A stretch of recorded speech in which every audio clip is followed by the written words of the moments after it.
Hello, good morning. Shri Swami Samarth. मस्त देवाची पूजा झाली आहे. त्यानंतर चहा ठेवला आहे, चहा बनवला आहे. हे असे काही कपडे आहेत, हे कपड्यांच्या घड्या करून नंतर आपण जाऊ किचनमध्ये.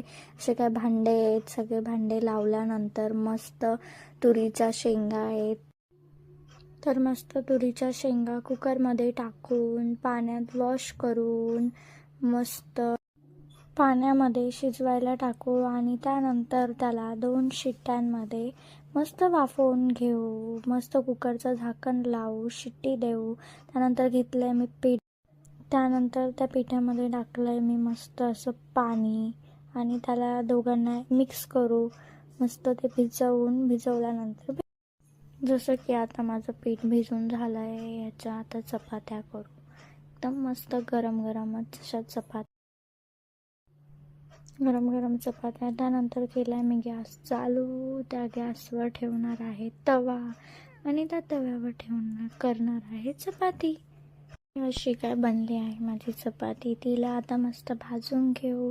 ती फुगते का नाही मे बी माहीत नाही, पण फुगली आहे मस्त छान. आणि अशी आहे बनली माझी चपाती.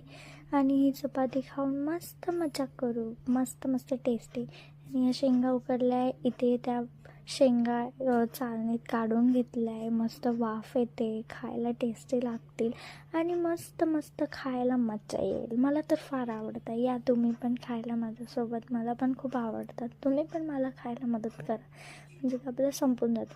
अशी काय घेतली मी डाळ. त्यासाठी बनवणार आहे मी खिचडी.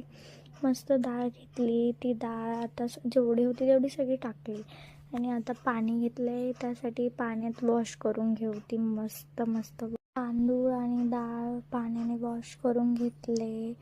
त्यानंतर आपण ठेवणार आहे कुकरमध्ये असे काही ते भात बनवून घेतलं. त्यावर टाकलं मीठ आणि त्यावर टाकले हळद आणि ते आता मस्त फ्राय करून त्याला उकळी येईपर्यंत तो भात फ्राय करायचा. मस्त लागतो, टेस्टी लागतो. मस्त साधा भात आहे, जास्त काय हे नाही आहे, त्याला एफर्ट्स नाही लागत. साधा ते साधा इन्स्टंट बनतो. इन्स्टंट भात खायचा, बनवायचा, खायचा, मस्त टेस्टी, टेन्शनच. त्यानंतर त्या भाताचं झालं आहे शिट्ट्या. त्यानंतर घेतलं आहे मी लसूण आणि कोथिंबीर. ते लसूण चवीप्रमाणे घेतले. त्याला घेतलं आहे मी ठेसून, ठास ठेसून घेतलं आहे. अशी घेतली आहे मी कोथिंबीर आणि तो लसूण. अशी काय झाली आमची गव्हाची भाजी. टेस्टी मस्त अशी भाजी बनली. हे काढलं मी देवासाठी, नैवेद्य दिलं आहे देवांना, स्वामींना नैवेद्य. असे काही जमा झाले. सगळं काम केल्यानंतर माझे भांडे ते